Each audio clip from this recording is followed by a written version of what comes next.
एक मोठी बातमी पाहूयात। विधानसभा विजयासाठी भाजपनं रोड मॅप तयार केला आहे अशी माहिती देवेंद्र फडणवीसांनी दिली आहे। दिल्लीमध्ये भाजपच्या कोर कमिटीची बैठक पार पडली। यावेळी अमित शहा, जे.पी. नड्डा यांच्यासह राज्यातील महत्त्वाचे नेते उपस्थित होते। मित्रपक्षांना सोबत घेऊन विधानसभा लढणार आणि जिंकणार असल्याचा विश्वास सुद्धा फडणवीसांनी व्यक्त केलाय।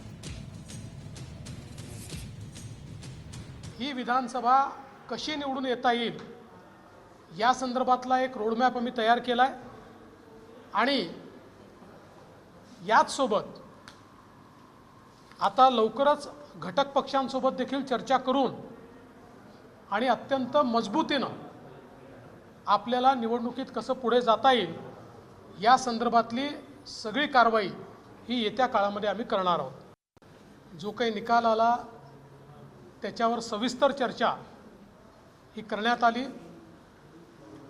त्याच्यामध्ये कुठे मतं कसे मिळाले, कुठे चांगले मिळाले, कुठे कमी मिळाले, त्याची कारणं काय काय होती, त्याच्यावर काय काय मुद्द्यांचा इम्पॅक्ट होता, अशा सगळ्या गोष्टींची चर्चा झाली।